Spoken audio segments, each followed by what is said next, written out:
Hola a todos, Dios me los bendiga. Bienvenidos una vez más a este espacio en el que a través de la palabra de Dios reflexionamos en las maravillosas verdades que Dios tiene para nuestra vida.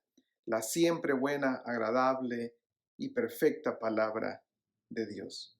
En esta oportunidad vamos a estar reflexionando en el Evangelio de Marcos capítulo 5, los versos 21 al 43, una historia maravillosa que nos va a describir a Jesús como la fuente de la vida.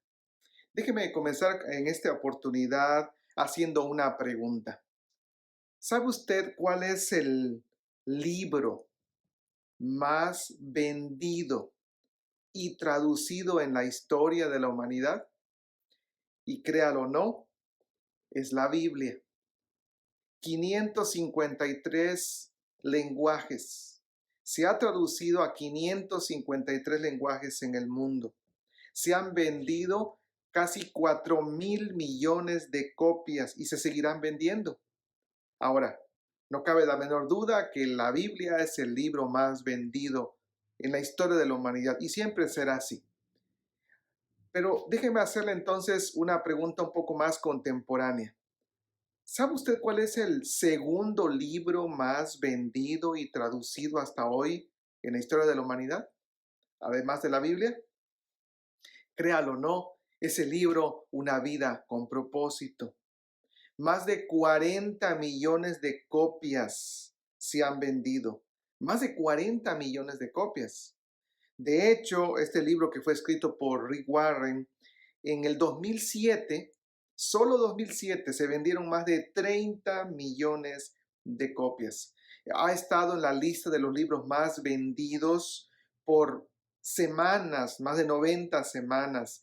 Lo leen desde jugadores de básquetbol, béisbol, hockey, atletas, políticos, en general, en la televisión, en lo público, en lo privado. Es un libro donde la gente discute, lee sobre cómo tener una vida con propósito. De hecho, esta revista famosa, Christian Today, enlistó a este libro como uno de los 50 libros más influyentes de la historia de la humanidad desde la Segunda Guerra Mundial hasta hoy. Hace algunos años, aquel famoso Michael Phelps, que fue un gran ganador de medallas olímpicas, llegó a decir que este libro literalmente le salvó la vida, porque él estaba con el ánimo de suicidarse, quitarse la vida, y después de leer este libro, literalmente el libro lo sacó del suicidio. Ahora, la pregunta es, ¿y por qué este libro ha sido tan aceptado? ¿Por qué este libro ha sido tan vendido, tan leído? ¿Por qué la gente ha recibido con tan grande aceptación a esta publicación? La respuesta es sencilla. Usted y yo vivimos y somos parte de un mundo que está en la búsqueda del propósito, del sentido de la vida. Somos una sociedad que siempre anda buscando y nunca encuentra el significado de lo que aparentemente queremos para ser felices. La gente anda hambrienta para saber su propósito, su significado, su valor en este mundo. ¿Para qué estoy aquí? ¿Vale la pena vivir? Y después de que esto se acabe, ¿qué sigue? Este libro en realidad refleja las más grandes necesidades del ser humano. Una, la mayor de ellas, encontrar el propósito para vivir. Bueno, por supuesto que la Biblia siempre será el libro más vendido. Y la Biblia es la que utiliza Rick Warren para escribir su libro, ¿verdad? Este libro ha sido muy aceptado porque habla de la Biblia, habla de ejemplos concretos de personas que encontraron en Jesús su propósito de vivir. Bueno, de eso se trata el Evangelio de Marcos capítulo 5. Vamos a encontrar a dos personajes. Primero, a un papá que aparentemente lo tiene todo y segundo, a una mujer que lo ha perdido todo. Y sin embargo, ambos tienen la misma necesidad, encontrar el propósito de la vida. Y es en medio de estas circunstancias, dos circunstancias totalmente diferentes, en medio de estos desafíos personales, que Jesús a ambos los va a encontrar. Y para ellos, al igual que para ti, para mí, el mensaje de Jesús es el mismo. El mensaje de Jesús es el mismo, y esto en dos sentidos. En el encuentro que Jairo y esta mujer de flujo de sangre tienen con Jesús, el mensaje es este: Jesús siempre tiene tiempo para todos. Escucha, Jesús siempre tuvo tiempo para todas las personas en necesidad cuando estuvo en este mundo. Siempre tiene tiempo para todos. Dice el texto bíblico que vino uno de los principales de la sinagoga llamado Jairo, y luego que le vio se postró a sus pies y le rogaba mucho diciendo: mi hija está agonizando, ven y pon las manos sobre ella para que sea salva y vivirá. Fue pues con él y le seguía una gran multitud y le apretaban. Déjame recordarte que la sinagoga era el lugar donde los judíos se reunían para aprender de la ley. Pero la sinagoga era gobernada por un grupo de ancianos y quien presidía ese grupo era un líder, era quien los coordinaba, quien velaba por el buen orden de la sinagoga. Ese hombre era Jairo. Entonces este hombre tiene todo lo que anhela en la vida, todo lo que se pudiera desear en la vida. Tiene autoridad, tiene poder, es líder de la sinagoga, tiene el reconocimiento de su comunidad. El liderazgo en la sinagoga era delegado, era elegido por la comunidad. Y además, para ser líder de la sinagoga, no solo era suficiente tener simpatía de la gente. Los líderes eran personas que tenían una posición económica suficiente. Él tenía poder, tenía influencia, tenía dinero. Diríamos que Jairo tenía todo lo que necesitaba en la vida, pero le faltaba algo. A pesar del dinero, la influencia y el poder, no puede solucionar un problema. Su hija está enferma. Su hija está grave. Su hija está a punto de morir. Y es tal su desesperación de que su hija está agonizando en casa que corre a buscar a Jesús y, dejando toda esa costumbre de un líder religioso que tiene poder y autoridad, se postra de rodillas ante Jesús suplicando por un milagro. Es un líder que lo tiene todo, pero viene ante Jesús para reconocer que aunque tiene mucho, como ser humano, necesita algo sobrenatural para devolverle la vida a esa niña que poco a poco está muriendo. Le falta algo. Así que Jairo le ruega a Jesús: ven a mi casa, sana a mi hija. Por supuesto, ante su necesidad, Jesús acepta, pero dice la historia que mientras van de camino a casa, aparece una mujer. Verso 25 dice: pero una mujer que desde hacía 12 años padecía de flujo de sangre y había sufrido mucho de muchos médicos y gastado todo lo que tenía y nada había aprovechado, antes le iba peor. Cuando oyó hablar de Jesús, vino por detrás entre la multitud y tocó su manto, porque decía: si tocare tan solamente su manto, seré salva. Este es un evento dramático, es una escena realmente desgarradora. Esta mujer tiene 12 años que está en la búsqueda de sanidad. Ha visitado a todos los médicos de su tiempo, ha tomado todos los remedios que le han recomendado y nada ni nadie han podido sanarla. Es una mujer desahuciada. Ahora, quizá no nos damos cuenta en nuestro tiempo, pero la enfermedad de flujo de sangre, una mujer que todo el tiempo estaba sangrando, le producía a una mujer promedio en el tiempo judío al menos tres grandes problemas. Primero, debilidad física. Las mujeres lo saben. Las mujeres menstruan una vez por mes y eso debilita su cuerpo. Pero imagínate que eso ocurriera todo el tiempo. ¿Cuánta carencia de fortaleza física esta mujer tendría? Otro problema es el rechazo social. Según Levíticos 15, según los judíos, si una mujer tenía esta enfermedad de flujo de sangre, era inmunda. Nadie podía tocarla. Estaba destinada a vivir sola, sin amigos, despreciada por todos. Y quizá la razón del por qué ella viene a escondidas a buscar a Jesús. Y claro, como consecuencia de esto, un tercer asunto dramático: ella sería rechazada por la religión. Por su enfermedad, esa mujer estaba condenada a no acudir más a la sinagoga. Era una mujer que no iba a ser aceptada de manera regular cuando se congregaran en la sinagoga. Era una mujer que había sido, por su enfermedad, rechazada por la ley y por la religión judía. Por decirlo así, hasta Dios se había olvidado de ella. Pero es tanta su necesidad que esta mujer se atreve y viene detrás de la multitud, se mete, empuja, golpea, llega al maestro y pensaba, si tan solo toco su manto, ni siquiera tengo que hablar con Jesús. Y esto, por supuesto, demuestra una gran fe de esta mujer, porque ella no tenía el tiempo para contarle todos sus problemas, sus dificultades, pero ella pensaba, con tan solo tocar su ropa, Jesús es tan poderoso que eso sería suficiente. Y claro, lo hizo. Jesús, siendo Dios que discierne y sabe todo lo que ocurre a su alrededor, Jesús entonces pregunta a los discípulos, ¿quién me ha tocado la ropa? ¿Quién? ¿Quién? Y claro que los discípulos se inquietan porque hay tanta gente que es imposible saberlo y además era natural que eso ocurriera. Es como decirle, maestro, sigue caminando, tenemos prisa. Mira, hay una niña que está muriendo y tú te preguntas que quién te tocó. Y sin embargo Jesús se detiene por un momento. Jesús hace un alto. Hay prisa, sí, pero hace un alto. El texto bíblico no dice, pero me puedo imaginar a Jairo. Jairo tiene prisa, su hija muere. Es una caminata, es correr de vida o muerte, es ahora o nunca.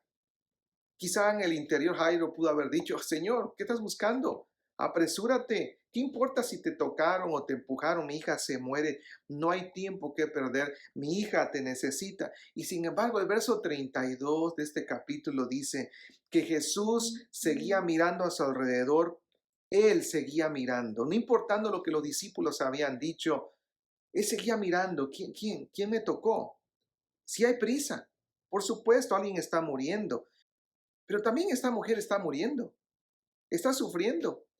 Ha sufrido los 12 últimos años, ha agotado todos los recursos que tiene a su alcance. Ella también necesita de Jesús, así como la hija de Jairo, así como Jairo, esta mujer de flujo de sangre, también necesita que Jesús haga un alto en el camino. Y eso fue lo que hizo Jesús. Esto es maravilloso. Jesús siempre tiene tiempo para todos. Es una verdad increíble. A lo largo de su ministerio, Jesús hizo esto una y otra vez. Jesús tuvo tiempo para con un recaudador de impuestos despreciado, Mateo, también con Nicodemo, un prominente líder religioso. También tuvo tiempo con un criminal en la cruz para llevarlo a la presencia del Padre. Tuvo tiempo con una mujer adúltera, con un ciego, con un marginado con lepra, con un paralítico desamparado. Tuvo tiempo para detenerse con una mujer samaritana y tuvo tiempo, aún después de su resurrección, para comer con sus discípulos y restaurar la vida de Pedro. Jesús siempre tuvo tiempo para todos. Esta es gracia de parte de Dios. Dios nunca cierra sus oídos. Él siempre está presto para escucharnos. No hay momento en el que Dios esté tan ocupado que no pueda vernos, escucharnos o comprendernos. Dicho de otra manera, para Jesús ninguna persona se pierde en la multitud. Jesús siempre tiene un espacio en su agenda para ti y para mí. De hecho, Él lo dijo. Juan capítulo 6, verso 37, el que a mí viene, yo no le echo fuera. Es decir, usted y yo estamos siempre ocupados y de alguna manera discriminamos en nuestra agenda de vida lo que es importante y lo que no. Déjame decirte que para Dios, todos los individuos, no importando sus circunstancias, todos somos importantes. Gracias a Dios que para nuestro Creador no es así, ¿verdad? No es como nosotros. Dios nunca está demasiado ocupado. Dios siempre tiene un oído listo y atento para escuchar y mirar nuestra necesidad. Y claro que esto es increíble porque en medio de la multitud de millones de personas a nuestro alrededor es maravilloso saber que Dios está al pendiente de mí, de mí. Y no importa si le llamas por la mañana, en la madrugada, en la noche, Dios nunca está ocupado, Dios siempre está despierto, Dios siempre está atento, Dios no tiene tiempo de descanso, no hay días feriados o holidays. Como dice Jeremías 33:3, clama a mí y yo te responderé. Y te voy a enseñar cosas grandes y ocultas que no conoces. Dios nunca hace oídos sordos, Dios siempre tiene para todos. Jesús, como Hijo de Dios, vino a mostrarnos esta cara del Padre maravillosa. Dios siempre tiene tiempo para todos. Qué maravilla. Tuvo tiempo para Jairo, tuvo tiempo para la mujer de flujo de sangre. Ese fue el mensaje. Pero en medio de este mensaje hay una segunda verdad, que es lo que le va a dar realmente, es lo que le va a producir vida a Jairo y a esta mujer. Y es esto: Jesús siempre tiene una palabra de esperanza para todos. Esperanza. La esperanza es lo que genera la vida de todos. Dice el texto bíblico que mientras Jesús hablaba con esta mujer, mientras él aún hablaba, vinieron de casa del principal de la sinagoga diciendo: tu hija ha muerto. ¿Por qué molestas más al maestro? En otras palabras, ya murió tu hija, deja de molestar, ven. Regresa a casa para que la entierres. No sabemos quiénes eran estas personas, pero fueron muy crueles. Dieron la noticia simplemente de manera llana, directa. Tu hija murió, deja de perder el tiempo con el maestro. Ven y ocúpate de los muertos.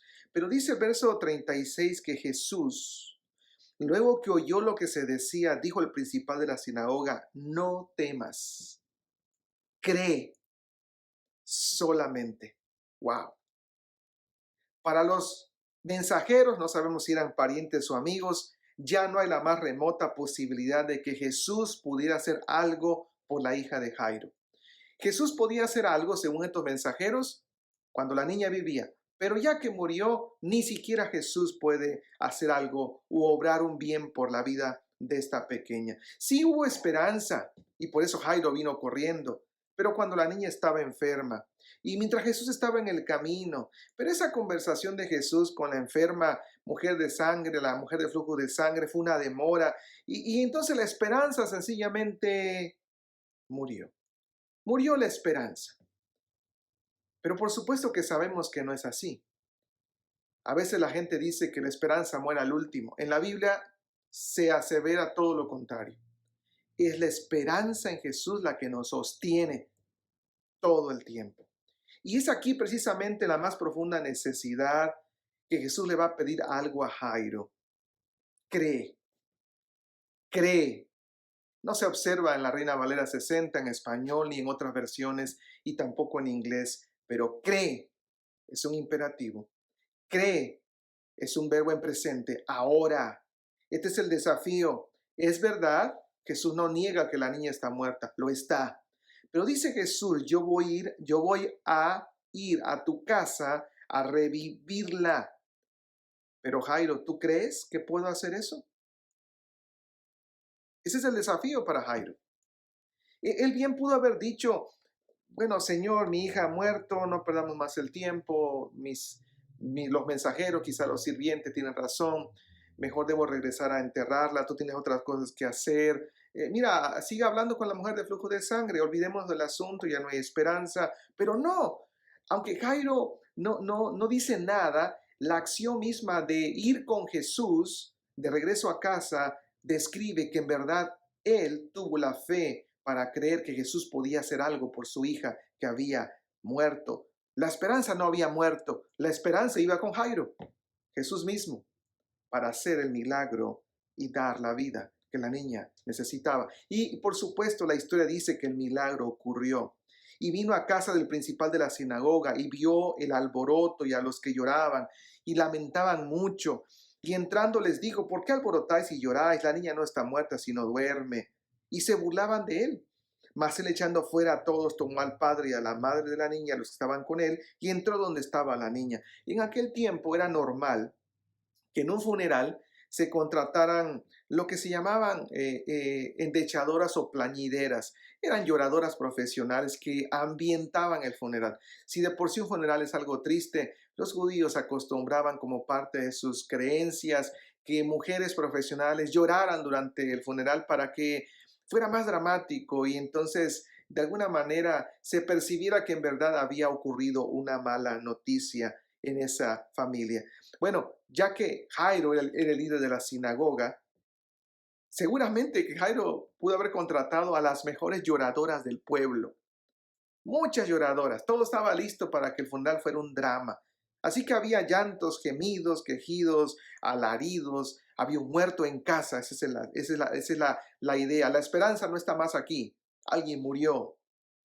Es por eso que Jesús pregunta, ¿y por qué hacen tanto ruido? Ella solo duerme. Ella solo está esperando, dice Jesús, mi acción, mi poder, mi capacidad de sanar y dar vida. Y ellos se reían. Y se reían porque quién humanamente, quién en sus fuerzas humanas pudiera, no digo ayudar a una enferma, resucitarla, revivirla, regresarle la vida. ¿Quién puede hacer eso? Solo Jesús, nuestra esperanza. El Hijo de Dios encarnado, nuestra esperanza. Y entonces el milagro ocurre. Con cariño Jesús toma la mano de la niña y le dice, niña, a ti te digo, levántate. La niña se levanta, la niña anda, tenía 12 años.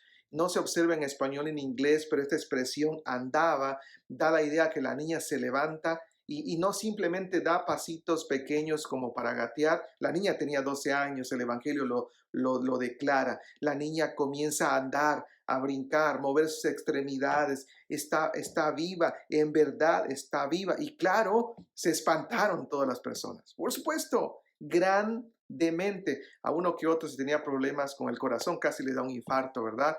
Otros seguramente salieron corriendo porque si no iban a soñar pesadillas durante la noche. Pero Jesús lo que hace, dice, les mandó que nadie lo supiese, que lo cual era prácticamente imposible, y les dijo, denle de comer. ¿Por qué darle de comer?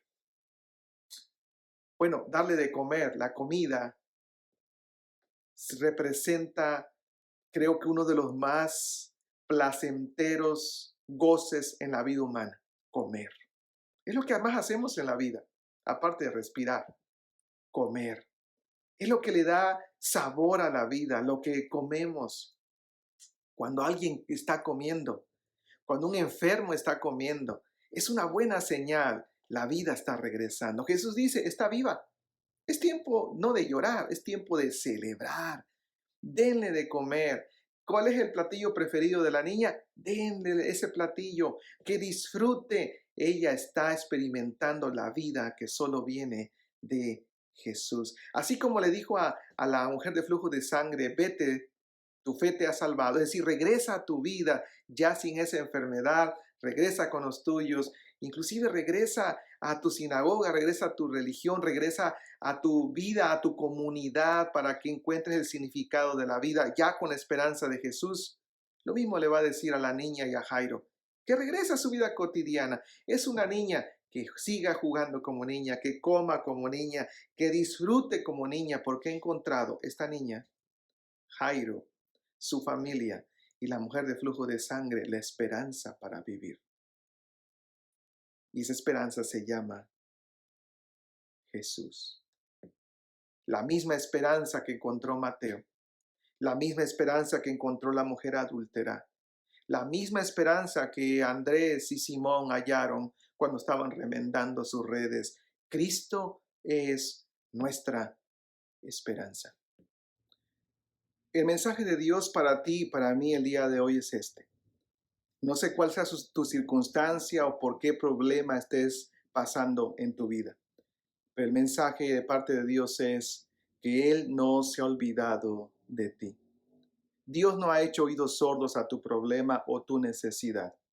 Dios es tu pastor y Él te está escuchando y tiene compasión de ti para tu problema o para tu dificultad. Pero al mismo tiempo, ese Dios quiere que abrigues en Él tu esperanza. Una esperanza que no se encuentra en un médico o en una persona externa o evento o circunstancia o coincidencia de la vida. La única esperanza es abrazar a Jesús, la fuente de la vida, el único que vino a dar vida y vida en abundancia. Abracémonos a Jesús, Aferrémonos a su mano de amor y misericordia, y la esperanza estará contigo todos los días de nuestra vida. Gracias a Dios porque Él tiene tiempo para todos y Él tiene una esperanza para que caminemos en esta vida siempre seguros de que Jehová es nuestro pastor y nada nos faltará. Gracias a Dios porque Jesús es la fuente de vida inagotable. Amén.